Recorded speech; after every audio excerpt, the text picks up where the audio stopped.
Gun Shalom Akim. I want to give all praise, honor, and glory to Yahawah, Bahasham, Yahawashi, Bahasham, Rawchaa, Qadash. Double honors to the elder apostles of Great Millstone who teach and rule well, and Shalom to the sincere Akim, spreading truth and sincerity. Shalom. In this video, I want to go into how a lot of men upon this earth are gonna die during these wars. And a while ago, I also mentioned it in one of the videos, or basically one of the teachings during camp, how that I was during my lunch break at work watching Al Jazeera, and this woman was waving her Ukrainian husband, goodbye and sending him off to war, and that she would be very happy to see him again after the war. And most likely, this woman would never see her husband ever again. And the things that are happening upon this earth right now are only the beginnings, of the evils to come upon this earth, which is also being mentioned in Matthew 24th chapter, which these are a couple of signs before the second coming of Yahawashi. As Yahawashi spoke about these things himself, when the disciples who later became apostles inquired him about the signs of the second coming. So this is Matthew chapter 24, verse 6. And ye shall hear of wars and rumors of wars. See that ye be not troubled, for all these things must come to pass, but the end is not yet. So it will be a period of time, prior to the second coming of Yahawashi, that we're going to hear a lot about wars, and about wars that might, pop off, because the tension that is rising between certain countries. That's a period of time that Yahawashi himself spoke about. But it says also, see that ye be not troubled, for all these things must come to pass. So we understand that these things need to happen, and of course it's going to be an exciting time. It's going to be a time in which our faith is going to be tested and tried. We are those that endure unto the end, because we're still in the flesh, but we need to hope and pray that we're going to be saved out of all these afflictions, like the Most High promised us that He actually would.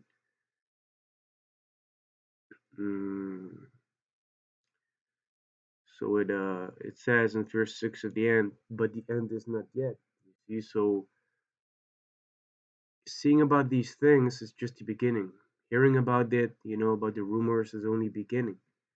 Verse 7, for nation shall rise against nation, and kingdom against kingdom, and there shall be famines and pestilences and earthquakes in diverse places. So you're gonna have a lot of war upon the earth, man. In different places upon the earth, there shall be famines and diseases and earthquakes. And if you go and look it up yourself, you can see that a famine of biblical proportion has already been foretold in the news itself. We're dealing with a lot of different pestilences right now, more popping up. After this pandemic that we just dealt with, which a couple of things already sticking its head out again to show itself again. But these are all things that Yahawashi spoke about that needed to happen. He also spoke about the earthquakes, and I addressed it already a lot of times in the past. If you go on Google and you look up earthquakes, and you go to this website that monitors them, you're able to see that a lot of earthquakes take place in a lot of different places, man. Like, Matthew chapter 24, verse 7 is actually saying. But verse 8, it also says, oh, these are the beginning of sorrows, man. And this is why I wanted to read these scriptures, because right now, we're in a time which we see that Russia and Ukraine have an ongoing conflict, with their military personnel, with their military personnel and their military vehicles, their chariots and things like that, modern day chariots. So this is just the beginning, So that woman basically sparked that idea in me, to make actually, going to into camp, but it was already the end of the camp, so um, I decided to make a video about it. Better late than never. Never late is better, of course, but your Tazat, it's going to be still edifying. But this is Second Esdras, chapter 16, and it says, verse 33, the virgins shall mourn having no bridegrooms, the women shall mourn having no husbands, their daughters shall mourn having no helpers. So it is going to be a time upon this earth in which these females gonna lack a male equivalent. They're gonna lack the availability of their man or their spouse or their boyfriend, and whatnot. You see, and why is that? Because verse 34 explains us, in the wars shall the bridegrooms be destroyed, and their husbands shall perish of famine. So a lot of men are going to be sent to these wars, that are going to escalate, during these times. Right now there might be tension between different countries, and things like that. But the Bible already foretold about the Third World War. A world war. Let us look up what that actually means.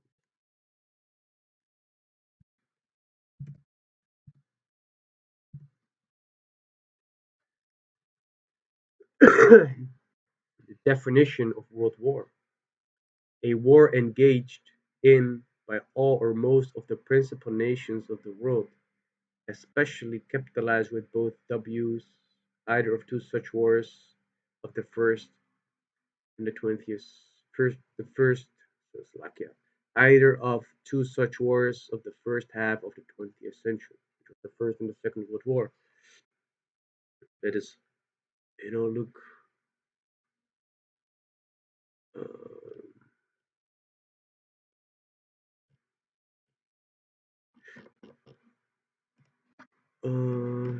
nations that partook in the World War.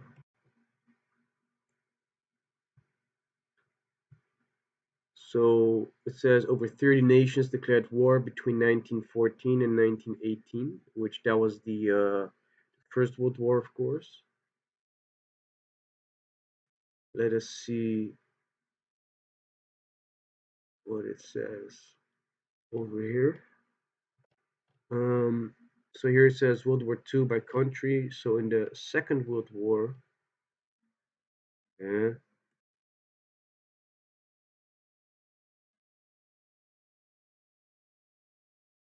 um,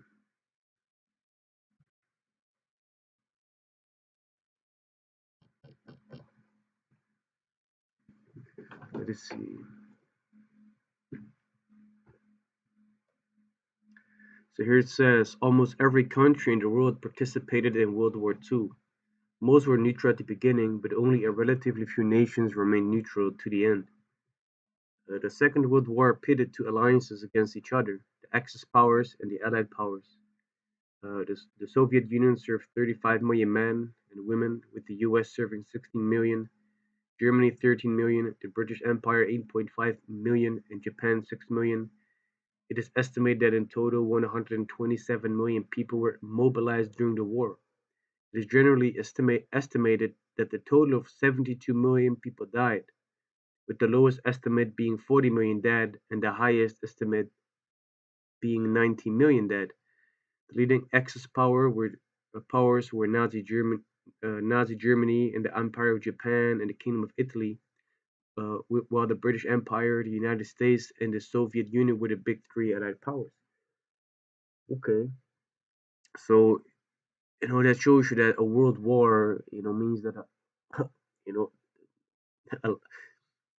almost every country of the world is going to be involved in the Third World War, and the wars leading up to that. You see, whether this country is going to remain neutral at first or whether, or not. You see, but, that is coming. So, it also says in verse 34, 2nd Esdras chapter 16, verse 34, in the war shall the bridegrooms be destroyed, Men gonna die during war, and their husbands shall perish of famine. You see, so that's also one of the ways of judgment for the man, that they're upon the earth, leaving these wives, without a man.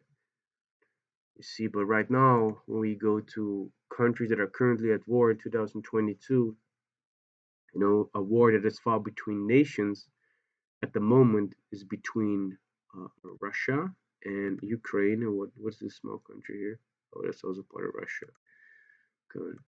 So that's one of the conflicts between two countries. You see, other than that, we have civil war, that is going on upon the earth. Um, Terrorist insurgency, here's a civil war, drug war, ethnic violence, etc., etc., etc. Which, yeah, of course, those are also part of quote unquote wars, because here it says the Oxford English Dictionary defines war as a state of armed conflict between different countries or different groups within a country, a state of competition or hostility between different people or groups, or a sustained campaign against an undesirable situation or activity. You see, but right now, on a global level, between different countries, we only have Russia-Ukraine conflict that's going on, and also, we have a couple of things here saying, things concerning China and Taiwan, because between those two countries actually is some sort of tension. Um,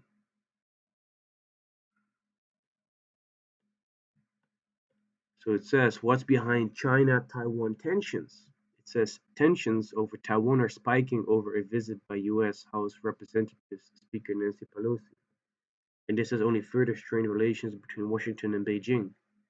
At the heart of the divide is that the Chinese government sees Taiwan as a breakaway province that will eventually be part of the country. You see, so that's actually what China wants. you know. But it says, but many Taiwanese people consider their self-ruled island to be distinct, whether or not independence is ever officially declared. But the people of Taiwan, actually want to remain independent, man, want to have some sort of sovereignty. But China is not really done with that, man. It's the same thing, that's between Russia and Ukraine going on, right? Because a lot of these Soviet Union countries, you know, Russia still sees them basically as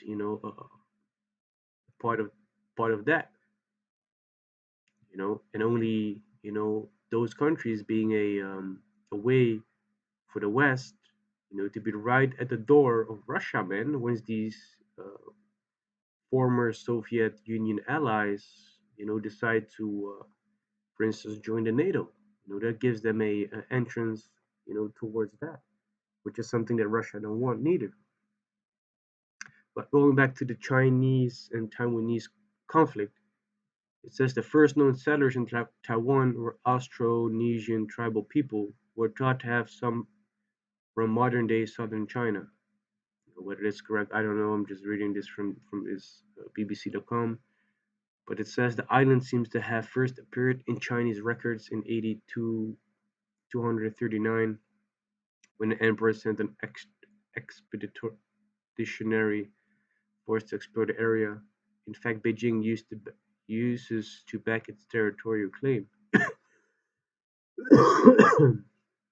After a relatively brief spell as a Dutch colony, Taiwan was administered by China's Qing dynasty from 1983 to 1683 to 1895. So from the 17th century, significant numbers of migrants started arriving from China, often fleeing turmoil of hardship. Most were Hoklo Chinese from Fujian, Fujian province, or Hakka Chinese, largely from Guangdong. Their descendants are now by far the largest demographic group on the island. In 1895, Japan won the First Sino-Japanese War, and the Qing government had to cede Taiwan to Japan. After World War II, Japan surrendered and relinquished control of territory it had taken from China. The Republic of China, one of the victories of the war, began ruling Taiwan with the consent of its allies, the US and the UK. But in the next few years, civil war broke out in China, and the then leader Chiang Kai-shek troops were defeated by Mao Zedong Communist Army. Chiang, the remnant of his Kuomintang government and their supporters, about 1.5 million people, fled to Taiwan in 1949. This group, referred to as mainland Chinese, dominated Taiwan's politics for many years, though they only account for 40% of the population. Chiang established a government in exile in Taiwan, which he led for the next 25 years. So let's see. Um,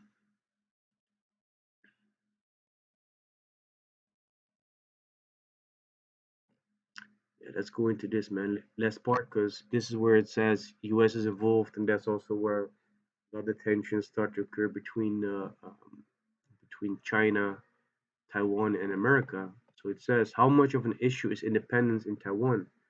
While political progress has been slow, links between Beijing and Taipei and two economies have grown. Between 1991 and the end of May of 2021, Taiwanese investment in China totaled 193.5 billion, Taiwanese official figures show. Some Taiwanese people worry the economy is now dependent on China. Others believe that closer business ties make Chinese military action less likely because of the cost to China's own economy. A controversial trade agreement sparked the Sunflower Movement in 2014, where students and activists occupied Taiwan's parliament protesting against what they called China's growing influence over Taiwan. Officially, the ruling DPP still favors formal independence for Taiwan, while the KMT favors eventually unification with China.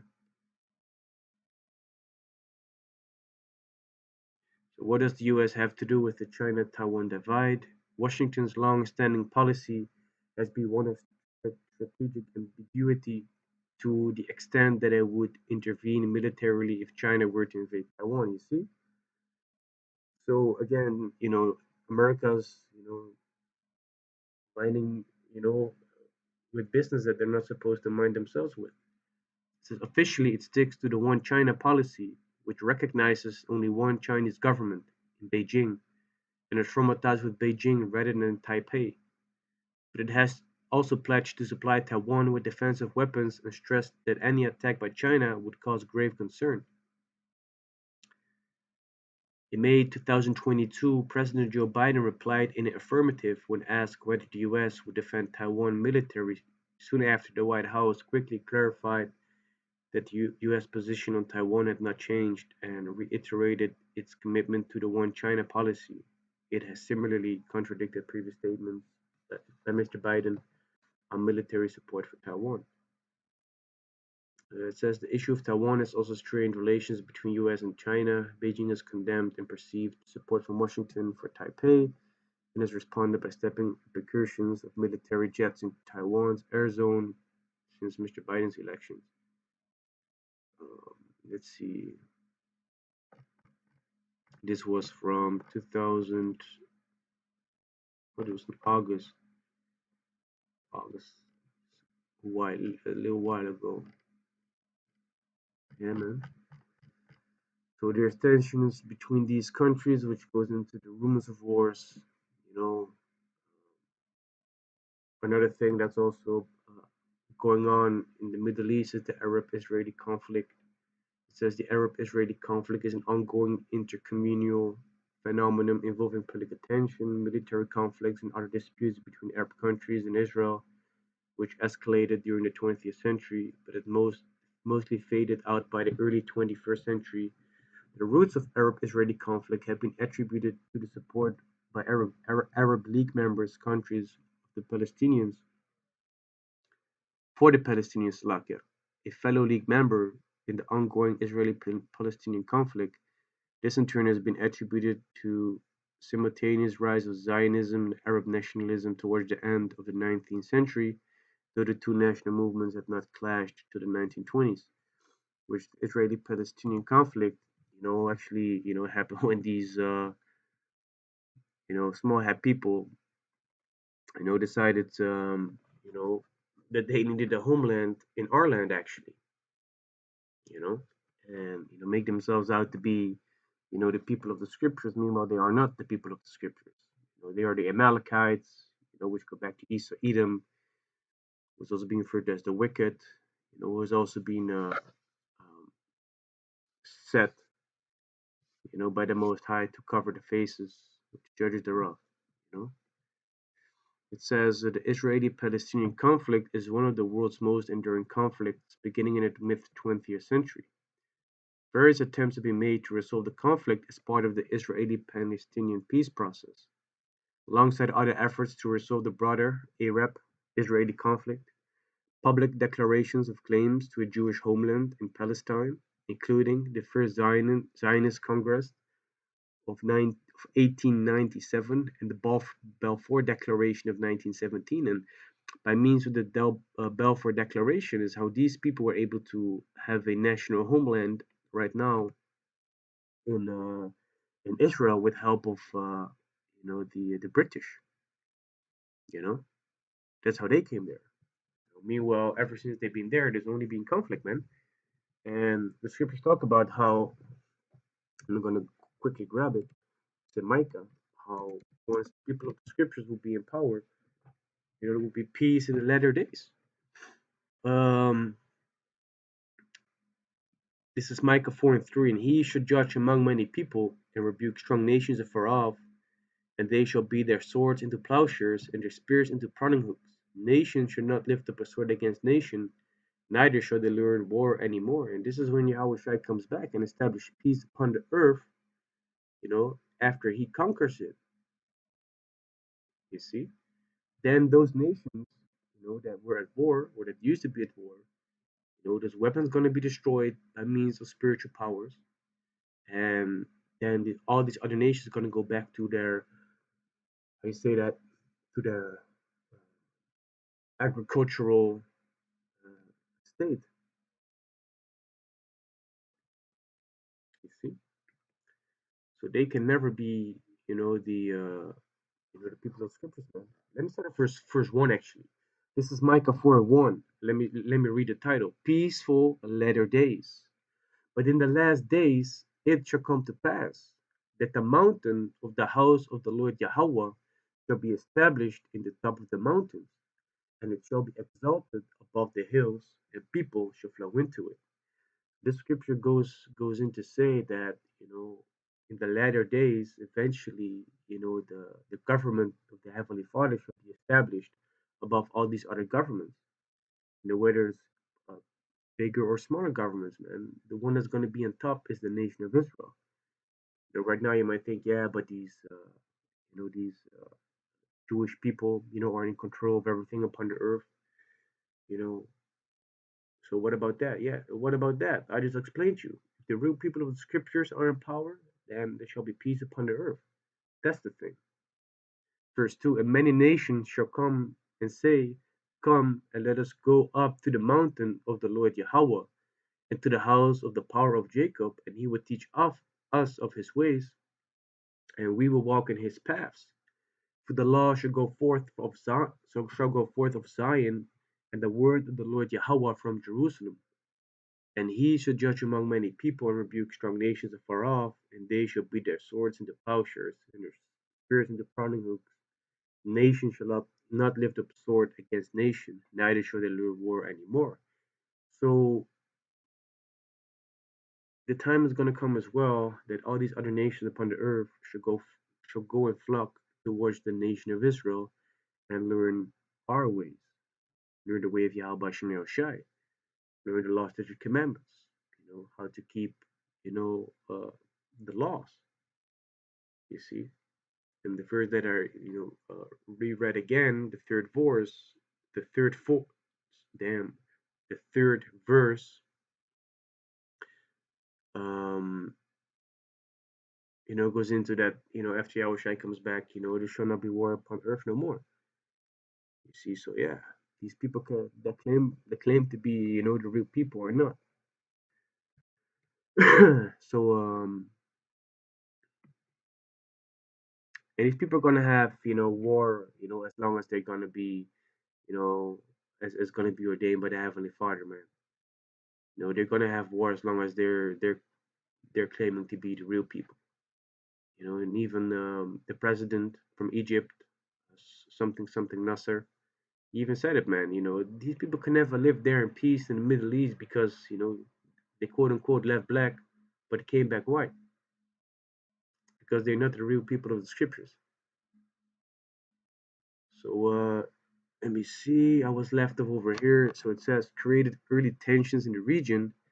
You see, so public declaration of claims to a Jewish homeland in Palestine, including the First Zionist Congress of 1897 and the Balfour Declaration of 1917, created early tensions in the region. Following World War One, mandate for Palestine included a binding obligation for the establishment of Palestine of a national home for the Jewish people. Tensions grew into open sectarian conflict between Jews and Arabs.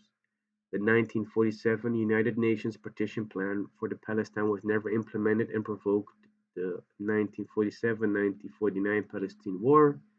The current Israeli-Palestinian status quo began following Israeli military occupation of the Palestinian territories in the 1967-68 war. And up until this day and age, there's still tension between the Israelis, the small hats, and the Palestinians and the surrounding countries, man. So there's always tension between those countries as well. You see.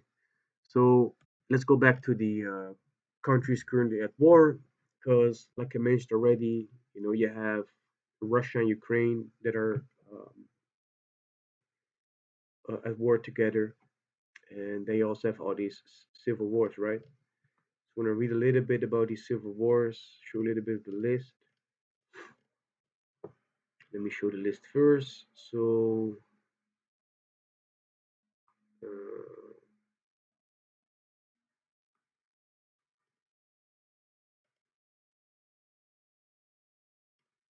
yeah, so this is here says countries currently at war. If Myanmar, Russia, Ukraine, Afghanistan, Burkina Faso, Colombia, Republic of Congo, Ethiopia, Iraq, Mali, Mexico, Nigeria, Somalia, South Sudan, Syria, Yemen, Algeria, Benin, Cameroon, uh, Central African Republic, Chad, Ghana, Ivory Coast, Libya, Mauritania, Mozambique, Niger, Tanzania, Togo, Tunisia, Uganda. So let's read a little bit about civil war as well. It says a civil war is a war in which parties with the same culture, society, or nationality fight against each other for the control of political power. This is more often than not, within the same country, because that's why it's called a civil war. So basically, always within the same country. As some civil wars are categorized as revolutions, where major societal restructuring is a possible outcome of the conflict. An insurgency, whether successful or not, is likely to be classified as a civil war by historians of organized armed fight conventional battles.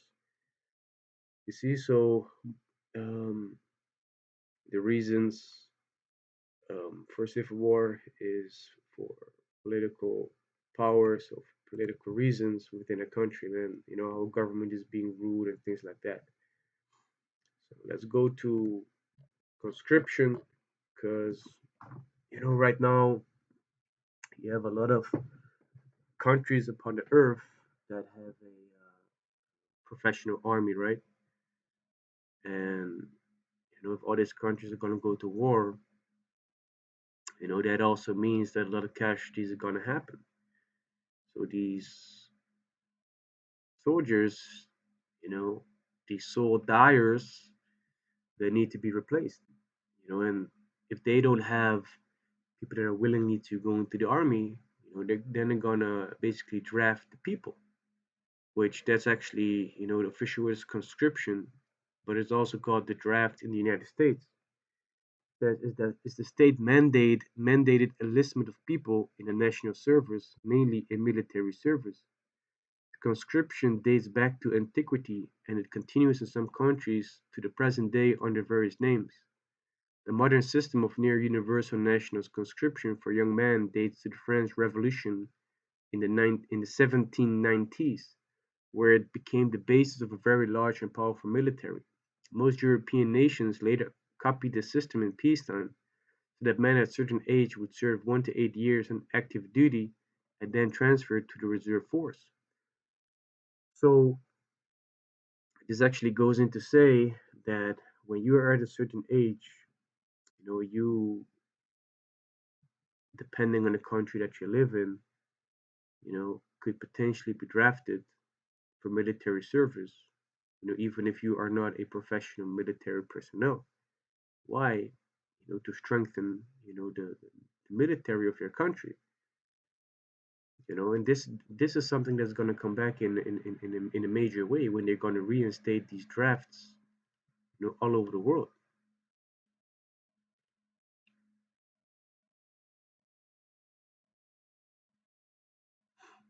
It says world wars.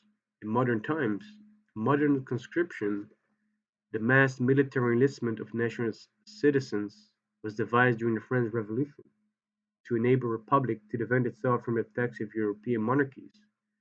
Deputy Jean-Baptiste Jourdan gave its name for the September 5th, 1798 Act, whose was first whose first article stated, "Any French man is a soldier and owes himself to the defense of the nation." It enabled the creation of the Grande Armée, what Napoleon Bonaparte called the nation in arms, which overwhelmed European professional armies that often numbered only into the low tens of thousands. More than 2.6 million men were inducted into the French military in this way between the years 1800 and 1810. The defeat of the Prussian army particularly shocked the Prussian establishment, which had believed it was invincible after the victories of Frederick the Great. The Prussians were used on relying superior organization and tactical factors, such as order of battles, to focus superior troops against inferior ones. Given approximately equivalent forces, as was generally the case with professional armies, these factors showed considerable importance.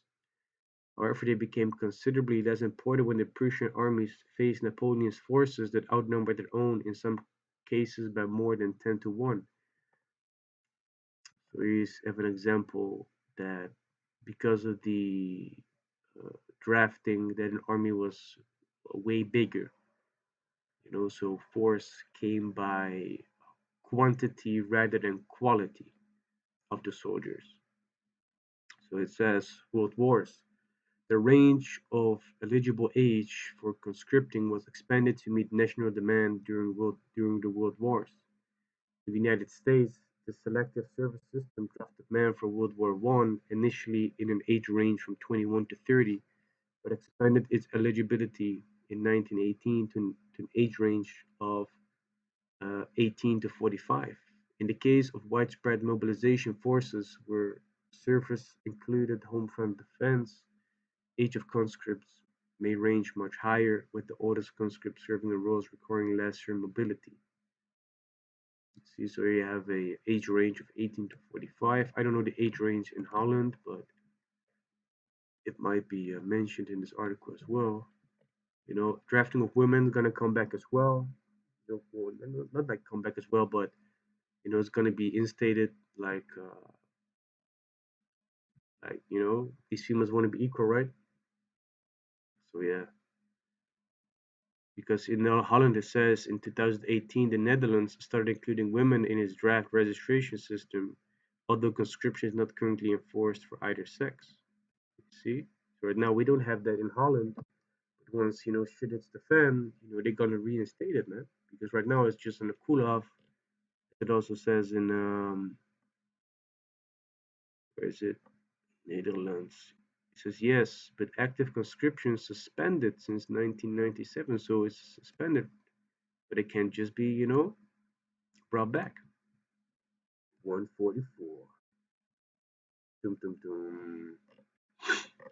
So here you have all these countries, you know, Algeria, Angola, Armenia, Austria, Azerbaijan. But when these countries, man, are in need, man, these countries they're gonna either reinstate it or gonna instate, the draw, man. So right now you have a lot of these soy boys, that are not, bad already, man. They have never known any adversity. Even the scriptures talk about how there was a time when Israel hadn't known any wars, you know, so they hadn't known any adversity like that, man. And these men, out here, on the earth, have not known that neither, man. They're gonna be in for a tough pill to swallow, man. Shooting people, being out there in the dirt, getting their clothing wet and dirty. But yeah, a lot of these men that are not even willing to do it uh, voluntarily, they're going to be drafted. And that's why it says in Second Esdras chapter 16, verse 34, in the war shall the bridegrooms be destroyed, and their husbands shall perish of famine. A lot of men are gonna die, during this time to come. And being in these wars is one of them. You see, being in these wars is one of them.